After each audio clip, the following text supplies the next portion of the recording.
बिस्मिल्लाहिर्रहमानिर्रहीम। मैं हूं Mohammad Islam. The longest journey starts from step one. Viewers अस्सलाम वालेकुम। आई होप कि आप सब खैरियत से होंगे।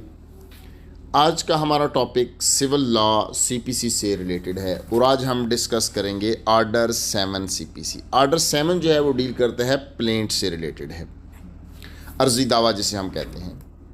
इससे पहले हमने आर्डर 6 को डिस्कस किया। आर्डर 6 में हमने जो जनरल प्रिंसिपल्स थे प्लीडिंग के, यानी प्लीडिंग में प्लेंट भी शामिल है, रिटर्न स्टेटमेंट भी शामिल है, रेप्लिकेशन भी शामिल है।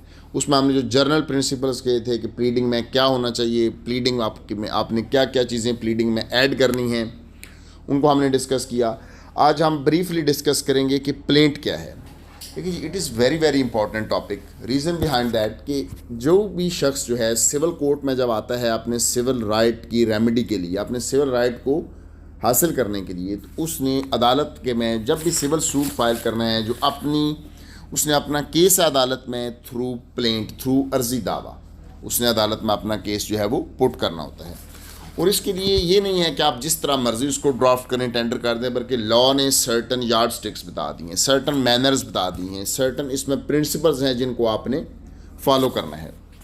ये सारी की बातें हम आर्डर 7 में डिस्कस करेंगे। आर्डर 7 में मेनली हम प्लेंट को डिस्कस करेंगे, फिर हम वो सर्कमस्टांसेस डिस्कस करेंगे। आर्डर 7 रूल 11 जो वेरी इंपॉर्टेंट है कि कब कब जो है प्लेंट को रिजेक्ट भी किया जा सकता है, और क्या अब नई अमेंडमेंट के बाद क्या रिजेक्शन ऑफ प्लेंट के लिए सेपरेट एप्लीकेशन फ़ाइल हो सकती है या नहीं हो सकती। फिर हम इन डिटेल डिस्कस करेंगे प्लेंट में क्या होना चाहिए, प्लेंटिफ का एड्रेस कैसा होना चाहिए, अगर प्लेंटिफ एड्रेस प्रॉपर नहीं देता तो क्या कोर्ट उसका सूट डिसमिस कर सकती है या नहीं, लिस्ट ऑफ लीगल रिप्रेजेंटेटिव्स और प्लेंट में कौन कौन सी चीज़ें इंक्लूड होनी चाहिए, कौन कौन सी चीज़ें मेंशन होनी चाहिए।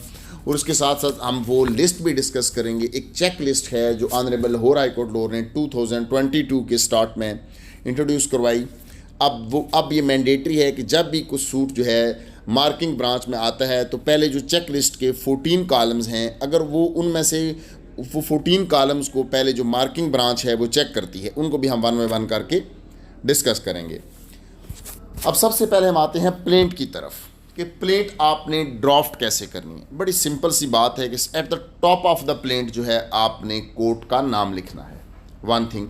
देर आफ्टर पार्टीज़ के नेम और एड्रेस लिखने होते हैं। सब एक साइड पे आपने लिखना है या टॉप पे लिखना है मुदई का नाम, वल्दियत और उसकी प्लेस ऑफ रेजिडेंस, यानी मुदई का ऐसी डिटेल लिखनी है, इस हद तक इतना पता उसका कंप्लीट होना चाहिए कि अगर कभी अदालत की तरफ से, कभी कभी कोर्ट की तरफ से कुछ समन नोटिस को प्रोसेस जो है वो सर्व होना हो तो वो प्रॉपरली सर्व हो सके। अच्छा, देर आफ्टर बात आएगी डिफेंडेंट की। अब डिफेंडेंट के लिए भी आपने क्या करना है, डिफेंडेंट का भी नाम, वल्दियत और प्लेस ऑफ रेजिडेंस, इस हद तक डिफेंडेंट का पता होना चाहिए कि जो प्लेंटिफ ने सूट फाइल किया उसके लिए जो समन नोटिस जाए, जो प्रोसेस सर्व हो, वो प्रॉपर एड्रेस हो ताकि प्रोसेस जो है प्रॉपरली सर्व हो सके। अच्छा, देर आफ्टर अगर कोई प्लेंटिफ या डिफेंडेंट में से कोई माइनर है या कोई इनसेन है, अगर कोई ऐसी फैक्ट है तो उस बाबत भी आपने स्टेटमेंट, ये फैक्ट भी आपने उसमें मेंशन करना है। आगे जाके हम डिस्कस करेंगे लॉ ने, क्योंकि अगर कोई माइनर होगा या अनसाउंड होगा तो उसका सूट जो है थ्रू नेक्स्ट फ्रेंड या गार्डियन एट लिटम होता है, यानी स्टेट हवे माइनर ना तो खुद सूट कर सकता है, ना ही माइनर के अगेंस्ट जो है वो सूट किया जा सकता है। बल्कि अगर सिंपल कहा जाए कि अगर माइनर ने उसको सूट फाइल करना है तो माइनर की तरफ से भी किसी शख्स ने सूट फाइल करना है, जिसको हम नेक्स्ट फ्रेंड कहते हैं। अगर माइनर के अगेंस्ट सूट है तो वो भी ऐसे ही है, जिसको गार्डियन एट लिटम का वर्ड यूज़ किया जाता है। इसको हम डिटेल में आगे जाके डिस्कस करेंगे। ये बातें आपने मेंशन करनी है। अच्छा, इसके बाद फिर आ जाता है, जैसे कि हमने प्लीडिंग में पढ़ा था कि आपने मटीरियल फैक्ट्स लिखने हैं। अब मटीरियल फैक्ट्स से मुराद ऐसे फैक्ट्स होते हैं कि जिसकी रीज़न से ए मुद्दई को मुद्दा ले के ख़िलाफ़ कॉज ऑफ एक्शन है, यानी आपने ऐसे तमाम फैक्ट्स लिखने हैं जो constituting the cause of action. मिसाल के तौर पे अब ए ने बी के against suit for specific performance दायर करना है। अब इसका देखें फैक्ट्स क्या होंगे कि ए ने बी से एक एग्रीमेंट टू सेल एग्जीक्यूट किया होगा, उसकी सर्टन टर्म्स एंड कंडीशंस होंगी, उनका टाइम पीरियड होगा कि फ़लाँ ने, अब उसमें facts constituting the cause of action, अब उसने ये सारे फैक्ट्स जो इसके मटेरियल फैक्ट्स हैं वो लिखने हैं और फिर साथ उसने ये लिखना है कि अब जो डिफेंडेंट है उसके पार्ट पे डिनाइल आ गया है, वो अपना पार्ट परफॉर्म नहीं कर रहा, इस वजह से उसको कॉज ऑफ एक्शन है। अच्छा, साथ ही आर्डर 6 में ये बात भी बता दी गई कि आपने ये भी लिखना है कि when cause of action arose, यानी मटीरियल फैक्ट्स लिखने के बाद आपने वो फैक्ट्स लिख लिए that are constituting the cause of action, लेकिन आपने साथ ये भी लिखना है कि आपको कॉज ऑफ एक्शन अरोज कब हुआ, यानी आपके फेवर में cause of action against the defendant accrue कब हुआ। अच्छा, इसकी बेसिक रीज़न क्या होती है? देखिए, बाज़ औक़ात लिमिटेशन लॉ भी है, जैसे कि हमने डिस्कस किया, हर सूट की लिमिटेशन प्रोवाइडेड है। अगर आप बाज़ औक़ात आप ये लिखते नहीं हैं कि आपको कॉज ऑफ एक्शन अरोज़ कब हुआ, तो आपका सूट इस वजह से भी टाइम बार्ड हो जाता है कि फिर पर हो जाएगा कि आपको शायद जब अरसा दराज गुजर गया है। यानी बेसिकली जो हम लिखना होता है ना कि कॉज ऑफ एक्शन कब स्टार्ट हुआ, इसकी जो बेसिक लॉजिक है, जो इसका बेसिक पर्पज़ होता है, टाइम लिमिटेशन, यानी टाइम को कैलकुलेट करना। अच्छा, फिर आपने अक्सर सुना होगा कि दावे में कुछ फ़िक्रे कानूनी फ़िक्रे होते हैं, लीगल टर्म, लीगल सेंटेंसेस होते हैं। अच्छा, उनसे मुराद क्या होता है? बेसिकली अब आपने मटीरियल फैक्ट्स भी लिख लिए, facts constituting the cause of action भी हो गया, ये भी बता दिया कि कॉज ऑफ एक्शन कब अरोज़ हुई है। अच्छा हाँ, यहाँ पे एक बात हम आगे जाके भी डिस्कस करेंगे कि कॉज ऑफ एक्शन की बाबत, यानी आपकी प्लेंट से कॉज ऑफ एक्शन डिस्क्लोज होनी चाहिए। हो सकता है कि ए का बी के अगेंस्ट वैलिड क्लेम बनता हो, लेकिन अगर उसने अपनी प्लेंट में, आप उसकी प्लेंट से कॉज ऑफ एक्शन डिस्क्लोज नहीं हो रहा, तो आगे जाके हम आर्डर 7 रूल 11 में डिस्कस करेंगे, तो इस ग्राउंड पे प्लेंट जो है वो रिजेक्ट की जा सकती है। इसलिए आपकी प्लेंट से, क्योंकि देखें जब आप कोर्ट में आते हैं तो आपके जो भी मामलात होते हैं, जब आप कोर्ट में आके अपना केस प्रेजेंट करते हैं, वो होती है थ्रू प्लेंट। जब आप, और जो कुछ आपने प्लेंट में लिखा अदालत के सामने प्रामाफशाही वही होता है। एविडेंस की स्टेज या रिटर्न स्टेटमेंट की स्टेज तो लेटर ऑन आती है। अच्छा, हम बात आते हैं वो लीगल सेंटेंसेज हैं। अब देखें जी, सबसे पहले ज्यूरिसडिक्शन। कोई भी कोर्ट जो है उसने डिसीजन उसी वक्त ही करना है जब उसको ज्यूरिसडिक्शन हासिल है, क्योंकि अगर विदाउट ज्यूरिसडिक्शन होगा तो कोरम नॉन जूडिस। इसलिए आपने मेंशन करना होता है, प्लेंटिफ ने इस बात को शोर करना है, लिखना है कि the facts showing that the court has the jurisdiction. ये बताना होता है कि ऐसे फैक्ट्स मौजूद हैं कि कोर्ट को ज्यूरिसडिक्शन हासिल है। अच्छा, इसके लिए ये होता है कि मिसाल के तौर पे अगर मूवेबल प्रॉपर्टी की दावा है तो आपने बता देना होता है कि आपको कॉज ऑफ एक्शन अरोज इस कोर्ट की ज्यूरिसडिक्शन में हुई। अगर इमूवेबल प्रॉपर्टी की बात हो तो वो तो हमने पहले लेक्चर्स में हम डिस्कस कर चुके हैं, अगर प्रॉपर्टी सिचुएट ही कोर्ट की ज्यूरिसडिक्शन में कर रही है तो फिर यानी ये आपने ऐसे फैक्ट्स वहाँ पे लिखने हैं जिससे ये पता चल सके कि कोर्ट को ज्यूरिसडिक्शन हासिल है। अच्छा, फिर हमने आर्डर 2 रूल 2 में पढ़ा था कि कोई शख्स जो है अपना कोई रिलीफ या पार्ट ऑफ क्लेम जो है उसको रिलिंक्विश कर सकता है। अगर कोई ऐसी सिचुएशन है तो फिर भी आपने अपनी प्लेंट में ये बात मेंशन करनी है कि मैंने अपना मेरा इसके अगेंस्ट 5 लाख का दावा था, लेकिन मैंने 2 लाख को रिलिंक्विश कर दिया है कोर्ट की ज्यूरिसडिक्शन में लाने के लिए। अब मैं इसके अगेंस्ट जो क्लेम है मेरा 3 लाख का है। अच्छा, फिर जो मोस्ट इंपॉर्टेंट है कि आप कोर्ट फीस और ज्यूरिसडिक्शन, यानी एक तो ज्यूरिसडिक्शन 2 तरह की होती है। एक तो यह है कि कोर्ट को ज्यूरिसडिक्शन होनी चाहिए। मिसाल के तौर पे, यानी कि अगर रावलपिंडी तहसील की बाबत सूट है, पहले तो ये बताना है कि प्रॉपर्टी रावलपिंडी तहसील की हदूद में वाक़ है। एक तो टेरिटोरियल ज्यूरिसडिक्शन की बात हो गई। अच्छा, दूसरी बात होती है कि जो कोर्ट की पिक्यूनरी ज्यूरिसडिक्शन है, क्योंकि पाकिस्तान में जो कोर्ट्स का सिस्टम है, जैसे सिविल जज क्लास 3 से लेके सिविल जज फर्स्ट क्लास तक, यानी हर कोर्ट की जो पिक्यूनरी ज्यूरिसडिक्शन है वो सिविल जज फर्स्ट क्लास की अनलिमिटेड है, वेयर एज सिविल जज क्लास 3 की, सिविल जज क्लास 2 की ज्यूरिसडिक्शन जो है वो रिस्ट्रिक्टेड है। इसलिए आपने अपने सूट में ये बताना है कि जो वैल्यू है सब्जेक्ट मैटर की वो 2 पर्पज़ फॉर 2 फोल्डेड होती है। वो आपने जो वैल्यू बतानी है उसके 2 पर्पज़ होते हैं। इसकी value for the purpose of jurisdiction and value for the purpose of court fees. ये भी मैंडेटरी, क्योंकि हर दावे पे आगे हम कोर्ट फीस में डिस्कस करेंगे किस दावे पे कितनी कोर्ट फीस लगनी है, लेकिन जनरल सी बात है कि अगर 25,000 तक तो कोर्ट फीस नहीं है, उसके लिए चंद टिकट्स होते हैं, कुछ सूट्स में 15 रुपीज़ के हैं वो लगने हैं। लेकिन जब आपकी अमाउंट जो है 25,000 से इंक्रीज़ करती है तो फिर 7.5 यानी 7.5% के हिसाब से कोर्ट फीस लगती है। बता मैक्सिमम कोर्ट फीस जो है वो 15,000 है। लेकिन आपने दावे में ये बातें ज़रूर बतानी है कि इसकी value for the purpose of jurisdiction क्या है, value for the purpose of court fees क्या है। और सबसे मोस्ट इंपॉर्टेंट बात कि आपने जो रिलीफ कोर्ट से सीख करना है कि the relief which the plaintiff claims, यानी आप अदालत से जो कुछ लेने आए हैं उसकी बाबत भी आपने हर सूरत में ये बात बड़ी क्लैरिटी के साथ बतानी है। अच्छा, इसके साथ ही हम एक बात को डिस्कस करते चलें। देखिए, एक तो होता है स्पेसिफिक रिलीफ, जो आप स्पेसिफिक रिलीफ लेने आए हैं वो आपने मेंशन करना होता है, या आप अल्टरनेट भी कर सकते हैं। और यहाँ पे एक बात है, लॉ ने क्लियर कर दिया कि ये कुछ ज़रूरी नहीं है कि अगर आपने कोई जर्नल रिलीफ या अदर रिलीफ नहीं क्लेम किया, नहीं सीख किया, तो इवन देन ऑर्डर 7 का ये कहता है कि वो रिलीफ आपको अगर बनता हो तो कोर्ट जो है वो ग्रांट कर सकती है। अक्सर आपने अर्जीदार में देखा होगा कि जो लॉयर्स होते हैं वो अमूमन एंड पे ये मेंशन कर देते हैं जी कि ये हमारा रिलीफ बनता है और इसके अलावा अदालत जो दाद रस्सी मुनासिब समझे। अब ये क्यों किया जाता है कि अगर हो सकता है कि आप जो रिलीफ लेने आए हैं वो रिलीफ ना बनता हो। मिसाल के तौर पे अगर हम सूट फॉर स्पेसिफिक परफॉर्मेंस की एग्जांपल दें कि बाज़-औक़ात, क्योंकि ये बेस करता है स्पेसिफिक रिलीफ एक्ट के ऊपर, अब आपने एग्जीक्यूशन भी साबित करनी है एग्रीमेंट की, लेकिन in spite of the fact कि आपने एग्रीमेंट टू सेल साबित कर लिया, लेकिन कोर्ट ये समझती है कि आपके लिए जो प्रॉपर रिलीफ इस वक्त बनता है वो आपको कंपनसेशन ग्रांट करवा सकती है, यानी वो अल्टरनेट रिलीफ में आपको अमाउंट जो है आपको रिकवरी का दावा आपका अल्टरनेट रिलीफ के तौर पर डिक्री किया जा सकता है, अल्टरनेट के तौर पर डिग्री किया जा सकता है। अच्छा, ये तो हुआ कि प्लेंट में आपने कैसे। अच्छा, यहाँ पे आगे हम चलते जाएंगे। अगर दावा होगा मनी सूट का, अगर आपकी अमाउंट क्लियर है तो आपने अमाउंट को, प्रिसाइज अमाउंट को हर सूरत में मेंशन करना है।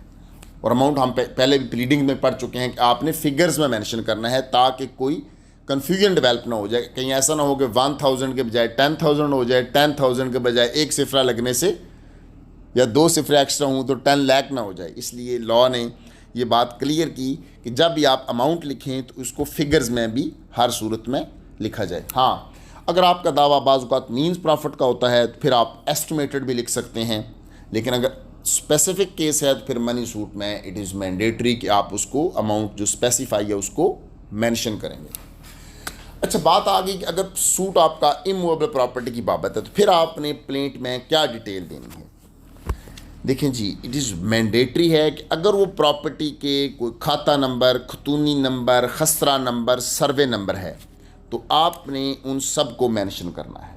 यानी जो रिकॉर्ड ऑफ राइट्स हैं, जो रिकॉर्ड ऑफ सेटलमेंट का कोई सर्वे नंबर है, यानी प्रॉपर्टी की बाबत आप जो डिटेल है, यानी डिस्क्रिप्शन ऑफ प्रॉपर्टी की जब हम बात करेंगे तो जो जब तक प्रॉपर्टी की डिस्क्रिप्शन सूट में प्रॉपर ना दी गई हो तो आपका दावा एट द एंड भी जाके इसी ग्राउंड के ऊपर डिसमिस हो जाता है। इनिशियल स्टेज पे भी हो सकता है।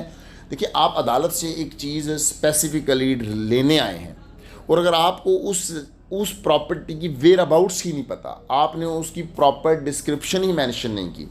आप डिस्क्रिप्शन 2 तरह से हो सकती है।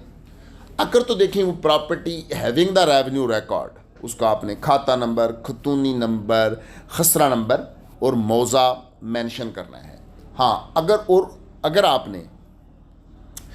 वो प्रॉपर्टी का खाता खतूनी नंबर नहीं है, आबादी दे की प्रॉपर्टी है, फिर आपने उस प्रॉपर्टी की बाउंड्रीज आपने उसके शुमालन, जनूबन, मशरक, मगरब, आपने चारों बाउंड्रीज और उसका रकबा, और आपको मैक्सिमम एफर्ट करनी चाहिए कि मैक्सिमम जाके जो प्रॉपर्टी है उसकी मैक्सिमम जाके डिटेल दी जाए, क्योंकि ये आप बेसिकली बेनिफिशियल होता है। अच्छा, मनी सूट्स भी आ गया, अब सब्जेक्ट मैटर की डिटेल भी आ गई। अच्छा, अगर आपका सूट जो है वो टाइम बार्ड है, मिसाल के तौर पे, यानी सूट अगर आपका 2 साल के अंदर होना, 3 साल के अंदर होना चाहिए था तो वो नहीं है, तो फिर आपने अपनी प्लेंट में ही ये बात मेंशन करनी है कि ये सूट है, ये after the expiration of the period mention किया जा रहा है, और आपने वो मेंशन कर देना है कि बाय लॉ ऑफ लिमिटेशन ये plaint shall show the grounds upon which exemption from such law is claimed. आपने अपनी प्लेंट में ही जो आपने ग्राउंड्स लेने हैं, यानी अगर आपका सूट टाइम बार्ड है तो आपने अपनी प्लेंट में ही ये मेंशन कर देनी है कि सच एंड सच जो हैं वो ग्राउंड्स हैं, इन ग्राउंड्स को एक्सेप्ट करते हो और such on the basis of such and such law इस जो टाइम बार्ड दावा है, जितनी इसमें डिले हुई है उसको कंडोन किया जाए और इस डिले को एग्जेम्प्ट किया जाए, और मैं फलां जो लॉ है, सेक्शन ऑफ लॉ है, उसके तहत जो है वो एग्जेम्पशन क्लेम कर रहा हूँ। अच्छा, इसके बाद आता है कि हमने पढ़ा था आर्डर 1 रूल 8 में रिप्रेजेंटेटिव सूट। अच्छा, अब जब भी आप चाहे बतौर प्लेंटिफ रिप्रेजेंटेटिव सूट फाइल कर रहे हैं या against the defendant representative suit file कर, आपने अपनी प्लेंट में ये बात वाज़िया तौर पे लिखनी है, और कोशिश करनी चाहिए स्टार्ट में लिख देनी चाहिए, ताकि कोर्ट के लिए भी आसानी हो कि जी ये जो सूट है या तो on the behalf of plaintiff as a representative suit file किया जा रहा है, और उसकी बाबत जो है जो रिक्वायर्ड परमिशन है वो हासिल कर ली गई है, या जो रिक्वायर्ड परमिशन का प्रोसीजर है उसके लिए जो एप्लीकेशन है वो साथ अनेक्स है। यानी it is also the mandatory कि आपने कोर्ट को किसी भी सूरत में अंधेरे में नहीं रखना। देखिए, जब आप कोर्ट से रिलीफ सीख करने जाते हैं तो अगर आप विद बोनाफाइडी जाएंगे, विद गुड फेथ जाएंगे और विद ड्यू डिलीजेंस, यानी बाज़-औक़ात आपकी बोनाफाइडी होती है लेकिन आपने ड्यू डिलीजेंस भी शो करनी है, यानी कोर्ट को आपने किसी सूरत भी इंटेंशनली या विदाउट इंटेंशन अंधेरे में नहीं रखना। आपने ये सारी लॉ ने बेसिकली ये चीज़ें इसीलिए एक्सप्लेन की हैं। अच्छा, अगर आपने जैसा कि हमने पढ़ा था कि बाज़ औक़ात कुछ कॉज ऑफ एक्शन होते हैं, ज्वाइन आप कर सकते हैं, कुछ रिलीफ्स को आप ज्वाइन कर सकते हैं, ऐसी सूरत में भी आपकी प्लेंट में क्लैरिटी होनी चाहिए कि सच एंड सच जो रिलीफ्स हैं, सच एंड सच जो क्लेम्स हैं, ये क्यों ज्वाइन किए गए हैं, क्योंकि जॉइंट कॉज ऑफ एक्शन है। यानी अगर आपने 1 2 3 4 किस्म के रिलीफ्स जो हैं, 4 किस्म के क्लेम जॉइंटली किए हैं, अगर आपको लॉ परमिट करता है, हमने पहले डिस्कस किया है कि कौन कौन से आपने जॉइंटली आप कर सकते हैं, अगर किया है तो आपने उनको सेपरेटली अपनी प्लेंट में डिस्कस करना है, अपनी प्लेंट में सेपरेटली प्रिसाइज फॉर्म में आपने उसमें डिस्कशन प्रिसाइज फॉर्म में एलेबोरेट कर देना है कि these are the reasons, these are the grounds on the basis of which certain जो क्लेम्स हैं, सर्टन जो रिलीफ्स हैं, उनको जॉइंट कर दिया गया है। अच्छा, अब आते हैं कि आपने कोर्ट में प्लेंट जो टेंडर करनी है तो वो कैसे करनी है। अब यहाँ पे बड़ी सिंपल सी बात है कि जैसे कि हमने पहले भी डिस्कस किया कि 2018 से लेके 2020 तक डिफरेंट अमेंडमेंट्स आई। उन अमेंडमेंट से जो सिविल कोर्ट्स की वर्किंग थी, जो सिविल कोर्ट्स की रूटीन है, एक तो उसमें काफ़ी ज़्यादा बेहतरी आई है, स्पीडी प्रोसीजर हुआ है, और उसमें काफ़ी ज़्यादा मटीरियल अमेंडमेंट्स आई हैं। मिसाल के तौर पे अब आपने जब प्लेंट तैयार करनी है, एक तो आपने जितने प्लेंटिफ हैं, एक प्लेंट और उसके साथ जो डॉक्यूमेंट्स अनेक्स हैं, जितने डिफेंडेंट्स हैं उतनी कॉपीज़ और साथ 2 एक्स्ट्रा कॉपीज़ आपने लव करनी है। एक बात, अब जहाँ पे हम आ जाते हैं कि जो check list honourable high court ने प्रोवाइड की, बेसिकली इसी बात से आर्डर 6 और 7 को देख के ही ड्राफ्ट की गई है कि अब आपने क्या क्या प्लेंट जब आपने कोर्ट में टेंडर करनी है तो आपके पास क्या है। आपका वैसे जाता है मार्किंग ब्रांच में, मार्किंग ब्रांच में बाज़ औक़ात स्पेसिफिक COC होता है, ACOC होता है, या किसी सूरत में अगर स्टाफ की कमी हो तो नज़ारत ब्रांच को भी इख्तियार दे दिया जाता है, या कई जगहों पे रीडर ऑफ द कोर्ट जो है, जो सिविल जज फर्स्ट क्लास तहसील में होता है, जो सीनियर होता है, उसका जो रीडर होता है वो भी बतौर मार्किंग ब्रांच काम कर रहा होता है। अब वो चेक लिस्ट आपने फॉलो करनी है। सबसे पहले तो आपने उसको ऊपर इंडेक्स पेज लगाना है। ऑर्डर 7 रूल 9 के तहत आपने index page with list of documents लगानी है। फिर आपने copy of valid CNIC of plaintiffs, जितने मुद्दयान हैं सब की वैलिड CNIC की कापीज़ लाफ होनी चाहिए। अच्छा, इसकी लॉजिक क्या है? लॉजिक ये होती है कि क्या जो लॉयर्स की तरफ से सूट फाइल किया जा रहा है, या जो क्या प्लेंटिफ्स हैं कि वो तमाम प्लेंटिफ्स जो हैं वो इंटरेस्टेड हैं, या कहीं किसी एक ने उनकी तरफ से सूट तो नहीं फाइल कर दिया। फिर copy of valid licence of learned counsel, ये भी मैंडेटरी हो गई है। फिर pleadings are properly signed by each of the plaintiffs, यानी प्लीडिंग्स जो हैं तो हमने पहले भी आर्डर 6 में भी पढ़ा कि जो प्लीडिंग है, प्लेंट जो है वो मस्ट साइन होनी चाहिए हर मुद्दई की तरफ से, या अगर एक से ज़्यादा हैं तो वो बकिया जो हैं वो किसी एक को in writing power of attorney दे के अथराइज कर सकते हैं। अब आगे वेरिफिकेशन, जो प्लेंट है, जो प्लीडिंग्स हैं, उनको verification on oath with signatures, date and place by the plaintiff, यानी प्लेंटिफ ने उनको वेरीफाई या अनओथ करना है विद सिग्नेचर के साथ, डेट के साथ एंड प्लेस, यानी कहाँ पे वो वेरीफाई कर रहा है। ये सारा पर्पस बेसिकली इसका यही होता है कि कल कोई आके इससे डिनाइल न इसको कर सके। हाँ, अगर एक से ज़्यादा प्लेंटिफ्स हो तो वन ऑफ द प्लेंटिफ जो करेगा, वो भी हमने पहले डिस्कस किया था। अच्छा, अब आगे आता है address of plaintiff is prima facie complete. अब जो मार्किंग ब्रांच है उसने बेसिकली ये देखना है कि प्रामा फाई जो प्लेंटिफ का एड्रेस है वो भी कंप्लीट होना चाहिए। अच्छा, इसकी बेसिक लॉजिक क्या है कि आपके माइंड में क्वेश्चन आ सकता है जी कि मुद्दई का एड्रेस की क्या रीज़न है कि जी मुद्दई का एड्रेस क्यों कंप्लीट होना चाहिए। देखिए, बाज़ औक़ात को किसी सूरत में ऐसी सिचुएशन आ जाती है कि कोर्ट को मुद्दई को भी समन नोटिस जारी करना पड़ सकता है। इसके लिए अक्सर आपने प्रैक्टिसिंग लोगों ने या जो भी लोग इस सिस्टम से वाबस्ता है उन्होंने देखा होगा, फ़र्द पता का फार्म होता है। उसका जो बेसिक पर्पज़ होता है, फ़र्द पता मुद्दई का लिखा जाता है उसके ऊपर, यानी जो प्लेंटिफ के साथ, प्लेंट के साथ जो आपने फ़र्द पता लफ करना है वो बेसिकली फ़र्द पता मुद्दई का होता है। अच्छा, वो क्यों है? अच्छा, बाज़ को लोगों में ना मिसकंसेप्शन होता है ये जो फ़र्द पता है शायद इसके ऊपर डिफेंडेंट का एड्रेस है। नॉट एट ऑल, डिफेंडेंट का एड्रेस तो प्लेंट के ऊपर आ गया। अब जो प्लेंट के साथ डॉक्यूमेंट्स फ़र्द पता हैं उसके ऊपर प्लेंटिफ का एड्रेस होगा। मिसाल के तौर पे अगर कभी एक्स पार्टी डिग्री हो गई है या कोई मेरिट पे डिग्री है, उसकी सेटिंग असाइड की दरख्वास्त आनी है या 12(2) की दरख्वास्त आनी है, तो वो जो फ़र्द पता होगा कोर्ट उस पते को ही परज्यूम करेगी एज़ ट्रू। और फिर आगे जाके इसमें ही वाज़ा कर दिया गया है आर्डर 7 में ही कि वो शख्स जो है वो बाउंड है फ़र्द पता टेंडर करने का, और अगर फ़र्द पता अपना टेंडर नहीं करता तो अदालत जो है उसकी कॉन्सिक्वेंसेस में कोर्ट जो है सूट भी उसका डिसमिस कर सकती है।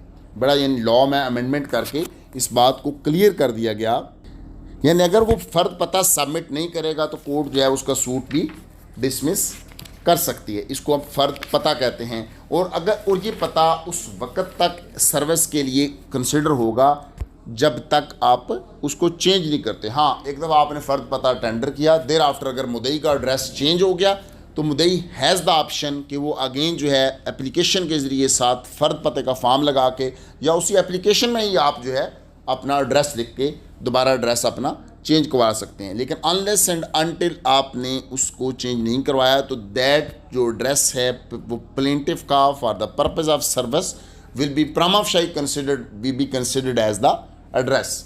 यानी वो जो एड्रेस होगा अगर उसके ऊपर कोई समन नोटिस भेजा जाएगा तो वो प्रामा फाई फिर मुद्दई की सर्विस कंसिडर होगी। अच्छा, आगे आते हैं address of the defendants is prima facie complete. अब मार्किंग ब्रांच ने जब प्लेंट आपने टेंडर करनी है तो मार्किंग ब्रांच ने इस बात को भी देखना है कि जो आपकी प्लेंट है उसके ऊपर जो डिफेंडेंट का एड्रेस है वो प्रामा फाई कंप्लीट है। It is very very important. देखिए, अगर आप डिफेंडेंट का एड्रेस ही कंप्लीट नहीं लिखते, अब जस्ट मिसाल के तौर पे इतना लिख दिया जाता है कि ए वर्सेस ए लिख दिया जाता है कि माजिद सन ऑफ फलां तहसील खारियाँ। देखिए, आप तहसील खारियाँ बहुत बड़ी तहसील है, या अगर आप शाहदरा का लिख देते हैं, फ़िरोज़ाला का लिख देते हैं, अब ये बहुत बड़े शहर हैं, बहुत बड़े सिटीज़ हैं। अब आपने अगर शहर का लिखना है तो प्रॉपर स्ट्रीट, मोहल्ला या नज़द अगर किसी चीज़ की, यानी प्रामा फाई कंप्लीट एड्रेस होना लाजमी है। अब बात आ जाएगी कि copies of complaint and other documents corresponding with the number of defendants. यानी जब आपने प्लेंट एडमिट की, प्लेंट टेंडर की कोर्ट में, तो जितने डिफेंडेंट्स हैं उतनी प्लेंट और जो डॉक्यूमेंट्स हैं उनकी कापियाँ प्लस 2 एक्स्ट्रा कॉपीज़। ये आर्डर 7 रूल 9 में अमेंडमेंट आई है कि 2 एक्स्ट्रा कॉपीज़ भी आपने टेंडर करनी है। अच्छा, इसके बाद फिर जो मार्किंग ब्रांच है उसने क्या देखने कि registered post and envelopes with acknowledgement due corresponding with the number of defendants are attached. अब देखिए, इससे बड़ा स्पीडी हो गया। पहले ये होता था कि दावा दायर होता था, कोई तलबाना टाइम पे जमा करवाएगा या नहीं करवाएगा, लेकिन अब बड़ा वाज़ह कर दिया गया है कि कॉपीज़ ऑफ समन्स एंड तलबानाज आर अटैच। यानी मार्किंग ब्रांच ने वेरी फर्स्ट डे ही देख लेना, यानी जज कोर्ट के पास फाइल टेंडर करने से पहले ही मार्किंग ब्रांच ने इस बात को मेक श्योर कर लेना है कि समन्स और तलबाना और जो रजिस्टर्ड पोस्ट यानी लिफाफा रजिस्ट्री अलॉन्ग विद एडी क्या लफ है या नहीं है, और हर डिफेंडेंट के सेपरेट रजिस्ट्री लिफाफा है। यानी लॉ ने बड़ा क्लियर कर दिया ये तमाम बातें भी उस के साथ ही लफ होना ज़रूरी हैं। फिर जुरिस्डिक्शन की बात है कि कोई जुरिस्डिक्शन कोर्ट की बार तो नहीं है। फिर आगे signature of counsel and plaintiffs upon power of attorney, it is also very mandatory. कई दफ़ा it is also very important, कई दफ़ा हमने देखा कि बाज़ औक़ात 12(2) की दरख्वास्त आ जाती है, मुद्दई आके कह देता है जी कि मैंने तो वकील ही मुकर्रर नहीं किया था, मेरे तो दस्तखत ही नहीं है। हालांकि एट दैट टाइम बाज़ औक़ात वो इनएडवर्टेंट मिस्टेक होती है, लेकिन लोग इसको मिस यूज़ करते हैं। अब मार्किंग ब्रांच ने पहले दिन इस बात को मेक श्योर करना है कि क्या ये है, साइन है या नहीं है। फिर क्या proper court fee speech spa है या नहीं है। अच्छा, आगे एक और बात आ रही है, बड़ी इंपॉर्टेंट है, list of legal representatives of the plaintiff. It is also very very important. जब आप प्लेंट फाइल करेंगे तो अब ये काबिल पाबंदी बात है कि list of legal representatives must be filed with the plaint. और अब लेटेस्ट जो अमेंडमेंट आई हैं उनमें इस बात को, इसकी पीनल कॉन्सिक्वेंसेस भी बता दिए गए हैं कि अगर list of legal representatives file नहीं की गई तो आपका shall render the suit liable to be dismissed.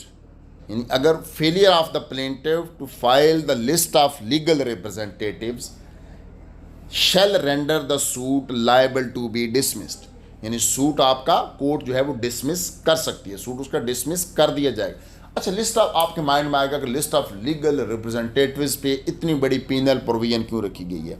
Basically it is a very very important list. क्यों कि देखें, बाज़ औक़ात मुद्दई की डेथ हो गई, अब अरसा दराज इस बात में गुजर जाता है कि बददाखिल किए जाने फहरिस्त वारसान मुद्दई, भाई जब फहरिस्त लिस्ट ऑफ लीगल रिप्रेजेंटेटिव लफ होगी तो फिर ये सिचुएशन डेवलप, लिस्ट चेंज भी हो सकती है, यानी बाज़ औक़ात अगर किसी लीगल हेयर की डेथ हो जाती है। अच्छा, फिर ऑर्डर 7 रूल 26 में साथ एक और बात की बता दी कि आपने एक तो list of legal heir standard करनी है, दूसरा आपने उन लोगों का नाम पता भी बताना है कि जो in the event of death of the plaintiff shall intimate such fact to the court. एक तो फहरिस्त वारसान है, दूसरा उन लोगों का नाम भी बताना है कि जो मुद्दई के डेथ की सूरत में कोर्ट को इन्फॉर्म करेंगे, यानी उन लोगों का नाम बताना भी मैंडेटरी है। हाँ, ये नाम आप फ़क्तन फ़क्तन जो है वो चेंज भी किए जा सकते हैं। यानी बाज़ औक़ात हो सकता है आपने किसी शख्स का नाम दिया, देर आफ्टर आपके उसके साथ ताल्लुकात ही अच्छे नहीं रही तो फिर भी आप इसको चेंज कर सकते हैं। अच्छा, अब एक बात आ गई कि क्या जो आपने डॉक्यूमेंट्स अनफ कर, जो डॉक्यूमेंट्स प्लेंटिफ ने या पटिशनर ने, यानी प्लेंट की सूरत में प्लेंटिफ, पटिशन की सूरत में पटिशनर ने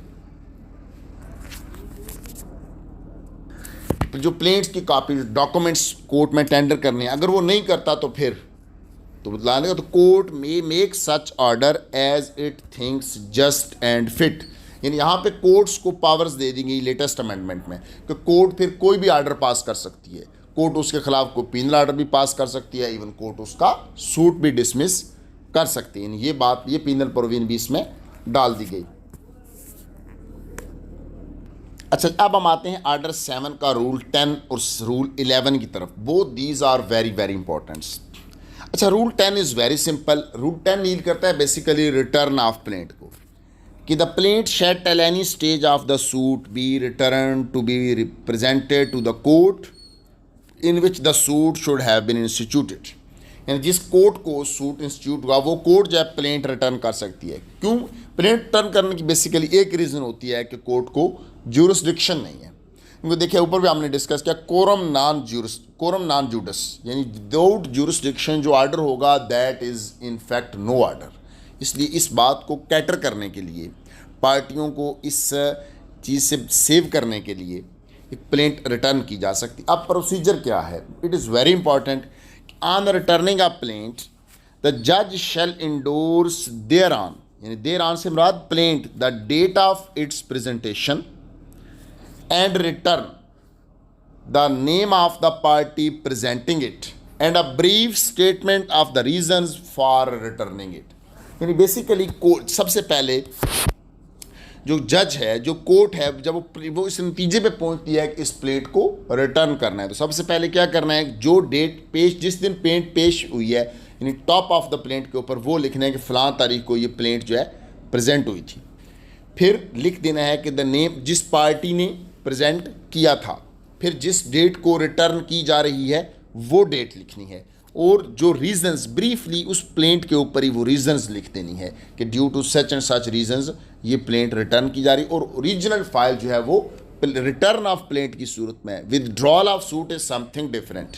बाज़ औक़ात लोग इन दो चीज़ों को मिक्स कर देते हैं। जब कोई दावा अपना पार्टी वापस लेती है दैट इज़ डिफरेंट, फिर किसी किस्म की कोई चीज़ वापस नहीं की जाती बल्कि सिंपल मुद्दई का या उसके कौंसल का बयान लिखा जाता है और दावा बसीगा वापसी खारिज होने से मुराद ये होता है कि सूट डिसमिस हो गया, file be consign to record room. लेकिन जब हम बात करते हैं रिटर्न ऑफ प्लेंट की तो ऐसी सूरत में ये चीज़ें लिख के जिस पार्टी ने पेंट उसका नाम जिसने पेश किया, डेट लिखनी है, डेट ऑफ रिटर्न लिखनी है और रीजंस लिख के प्लेंट को रिटर्न कर दिया जाता है। और उसकी कॉपी कोर्ट जो है वो रख सकती है अपने रिकॉर्ड के लिए, और उस कॉपी जो रखेगी उसको कोर्ट कॉपी को दाखिल दफ्तर भी कर सकती है। अब जहाँ पे एक बात आती है कि बाज़ औक़ात ये तो हुआ पहले दिन, बाज़ औक़ात सूट कुछ अरसे के लिए चलता रहता है, सूट कुछ अरसे के लिए चलता रहता है। अच्छा, बाज़ औक़ात 2, 4, 6 महीने सूट चलता है, देर आफ्टर उसको अंदाज़ा होता है, कोर्ट ये समझती है कि कोर्ट को जुरिस्डिक्शन नहीं है, तो ऐसी सूरत में जो प्लेंट होगी वो ओरिजिनल वापस कर दी जाएगी, यानी जो डॉक्यूमेंट्स मुद्दई ने दाखिल किए थे वो आप उसको रिटर्न कर देंगे, और जो कोर्ट के ऑर्डर्स हैं वो अपने उस प्लेंट की कापी के साथ लगा के वो दाखिल दफ्तर हो जाएंगे, और जो प्लेंटिफ है उसके पास ऑप्शन होती है कि वो डॉक्यूमेंट्स की सर्टिफाइड कापी ले सकता है। अच्छा, अब आते हैं मोस्ट इंपॉर्टेंट टॉपिक की बाबत, रिजेक्शन ऑफ प्लेंट। अच्छा जी, रिजेक्शन के 4 ग्राउंड्स बताए गए, इनको हम 1 बाय 1 करके डिस्कस करेंगे।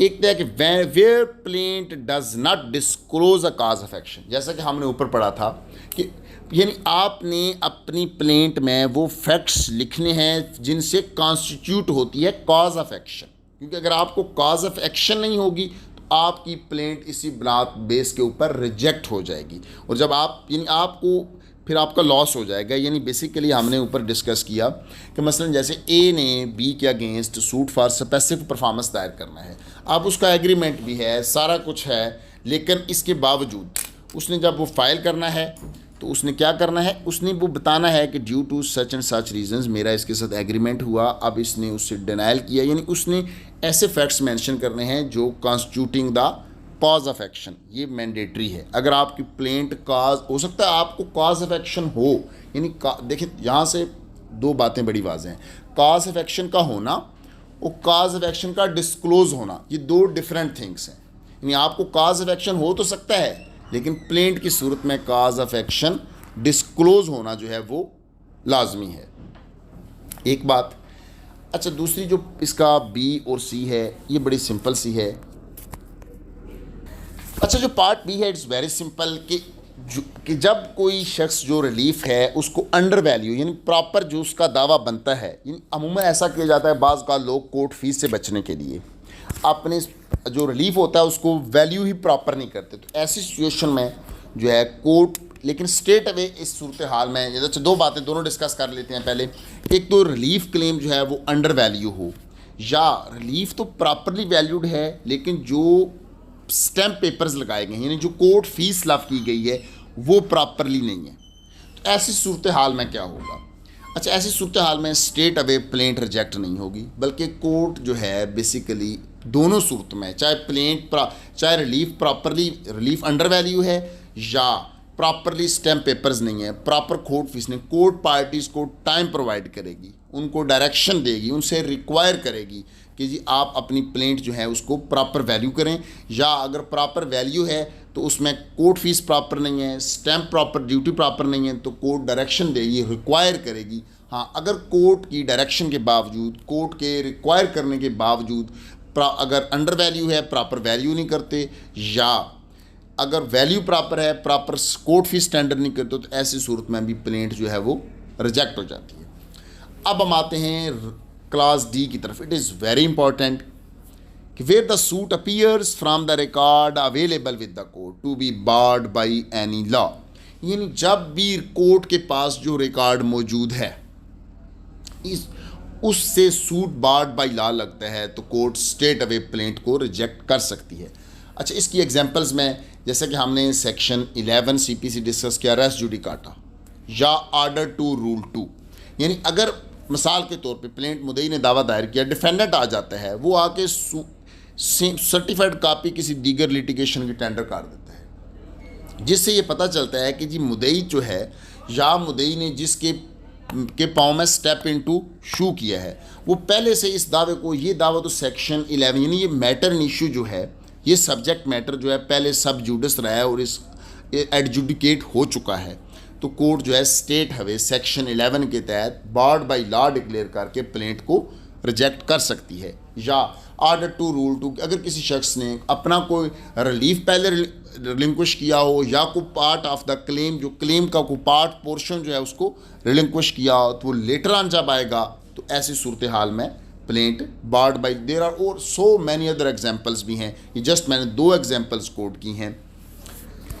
अच्छा, यहाँ पे एक बात क्लियर करते चलें, कि जो 711 के तहत जो दावा खारिज होगा, जो प्लेंट रिजेक्ट होगी, इसके हमने 4 ग्राउंड्स डिस्कस किए हैं। एक बार्ड बाई लॉ है, बाकी 3 अदरवाइज हैं। बार्ड बाई लॉ की सूरत में फ्रेश सूट आप दायर नहीं कर सकते, लेकिन जो बाकी हैं, यानी प्लेंट अगर आपकी इस ग्राउंड पे खारिज रिजेक्ट हुई कि plaint does not disclose cause of action, या अंडर वैल्यू होने की वजह से खारिज हुआ, प्लेंट आपकी रिजेक्ट हुई, या इनसफिशेंट कोर्ट फीस की वजह से, इनसफिशेंट स्टैम्प ड्यूटी की वजह से हुई, इन तीनों सिचुएशंस में आप फ्रेश सूट जो है वो बार नहीं है। हाँ, लिमिटेशन लॉ आपके आड़े आ सकता है, यानी ऐसा नहीं हो सकता कि अगर आपने की प्लेंट जो है वो इस ग्राउंड के ऊपर रिजेक्ट होगी कि प्रॉपरली वैल्यूएशन नहीं है, प्रॉपर कोर्ट फीस नहीं लगाई आपने, या प्लेंट जो है वो कॉज ऑफ एक्शन डिस्क्लोज नहीं कर रहे, तो ऐसी सूरत हाल में ये नहीं हो सकता कि आप जो लिमिटेशन लॉ जो है विल रिमेन देयर, यानी लिमिटेशन इसको आपको फेवर नहीं कर सकती। हाँ, अगर आपका दावा विद इन टाइम है, मिसाल के तौर पर अगर किसी सूट फाइल करने के लिए आपके पास 3 साल का टाइम है, तो आपने पहला दावा दायर किया तो 6 महीने बाद आप दूसरा भी कर सकते हैं। लेकिन अगर आपका वो टाइम 3 साल वाला गुजर गया तो फिर नहीं, जैसा कि ऊपर हमें पढ़ा था कि disclose cause of action and cause of action are different, इसीलिए लॉ ने ये इसको बार नहीं किया कि अगर आपका प्लेंट इस वजह से रिजेक्ट हुई कि does not disclose a cause of action, तो दोबारा आप प्लेंट ड्राफ्ट करके जिससे काज ऑफ एक्शन डिस्क्लोज हो रही हो आप सूट फाइल कर सकते हैं। अच्छा, सेक्शन 7 का जो रूल 11A जो लेटेस्ट अमेंडमेंट में ऐड हुआ, बड़ा वेरी इंपॉर्टेंट है। पहले ये होता था कि प्लेंट आई और दावा दायर हुआ, मुद्दला की तरफ से एप्लीकेशन 711 की आ जाती थी, मुद्दला जवाब दावा दाखिल ही नहीं करता था, तो 2, 4, 6 महीने जवाब दरख्वास्त में, फिर बहस बाद दरख्वास्त में, मतलब इससे बहुत ज़्यादा डिले काज होती थी। अब इसको कर्टेल कर दिया गया है। अब बड़ी सिंपल सी बात है कि plea for rejection of plaint under rule 11 may be raised by the defendant in his written statement and not by a separate application. अब बात ही ख़त्म हो गई कि डिफेंडेंट जो है वो 711 की प्ली सेपरेट एप्लीकेशन के जरिए नहीं दे सकता, बल्कि only in the written statement. 711 की प्ली है only will be in the written statement, not in a separate suit. अच्छा, फिर साथ ही ये भी बता दिया गया कि जब आप दावा दायर करने जा रहे हो, जिन डॉक्यूमेंट्स के ऊपर आपका रिलायंस हो, आप जिन डॉक्यूमेंट्स को अपनी बेस बना रहे हो, उन तमाम डॉक्यूमेंट्स की ओरिजिनल या उनकी कॉपी साथ लफ करें। अगर कोई डॉक्यूमेंट आप उस वक्त लफ नहीं कर सकते तो उनका लिस्ट ऑफ रिलायंस में ज़रूर मेंशन करना है आपने वाइल टेंडरिंग द प्लेंट। अच्छा, अब एक बात आ गई कि अगर आपने ना लफ किया ना मेंशन किया तो क्या लेटर ऑन आप कर सकते हैं without the leave of the court? Later on वो डॉक्यूमेंट आप टेंडर नहीं कर सकते। अगर आपने पहले प्लेंट के साथ लफ नहीं किया, आपने अपनी फहरिस्त इनसार में नहीं लिखा, तो there after without the permission of the court, without the leave of the court आप टेंडर नहीं कर सकते।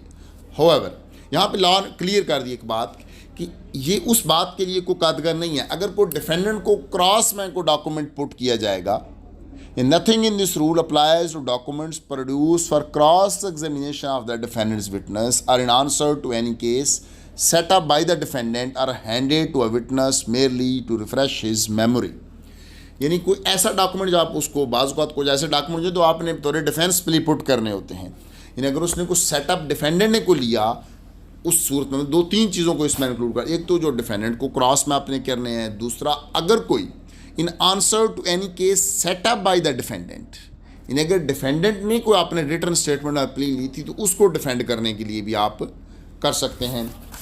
फिर इसके अलावा ज़िम्नन सी बात है कि अगर कोई प्रोडक्शन ऑफ शॉप बुक हो, यानी अगर किसी शॉप का रिकॉर्ड हो तो आप प्लेंट के वक्त साथ लेके आएंगे, उसकी कापी अदालत रख लेगी, उसको मार्क करके आपको वापस कर देगी, क्योंकि इतना बड़ा रिकॉर्ड वैसे वो रूटीन में आपको चाहिए होता है। मतलब आप कोई वैसे अमूमन ये रिडिशन ऑफ अकाउंट्स में ऐसी सिचुएशन जो है वो होती है कि रिडिशन ऑफ अकाउंट्स में जो शॉप के खाते हैं वो आप अदालत में लाएंगे, अदालत उनको मार्क करके आपको वापस कर देगी। अच्छा, यहाँ पे बात है कि अगर किसी शख्स ने निगोशिएबल इंस्ट्रूमेंट की बेस पे सूट फाइल करना हो, उससे निगोशिएबल इंस्ट्रूमेंट जो है वो गुम हो गया, तो ऐसी सूरत में क्या होगा? ऐसी सूरत में कोर्ट उससे इंडेमनिटी ले सकती है। इंडेमनिटी लेने के बाद फिर अपनी सेटिस्फेक्शन में कोर्ट इंडेमनिटी लेगी, फिर सूट फाइल हो सकता है, और अगर वो मेरिट पे उसका दावा डिग्री भी उस बेस पे हो सकता है। आई थिंक हमने प्लेंट को ब्रीफली डिस्कस किया कि प्लेंट आपने करनी कैसे है, रिटर्न ऑफ प्लेंट का क्या प्रोसीजर है, रिजेक्शन ऑफ प्लेंट की सूरत में क्या होगा। हाँ, और एक बात आपके माइंड में होनी चाहिए कि जो रिजेक्शन ऑफ प्लेंट है इट इज़ डिग्री, यानी जो कोर्ट्स जब प्लेंट को रिजेक्ट करेगी तो इसमें डिग्री शीट बाकायदा ड्राफ्ट होगी, और ये अपीलेबल इसी के, यानी जब डिग्री बन गई तो फिर उसी तरह जो रेगुलर अपील है, चाहे सेशन कोर्ट में, चाहे appellate court, first appellate court में है या ऑनरेबल हाई कोर्ट में आपकी RFA बनती है, वो जुरिस्डिक्शन की बाबत, यानी रिजेक्शन ऑफ प्लेंट जो है वो डिग्री है। आई होप कि हमने आज ऑर्डर 7 को डिटेल में डिस्कस किया, आपके तमाम क्वेश्चंस, तमाम क्वेरीज़ का आंसर आ चुका होगा। अगर इसके बावजूद आपके माइंड में कोई क्वेश्चन हो, कोई क्वेरी हो, तो आप कमेंट बॉक्स में पूछ सकते हैं। Thank you so much.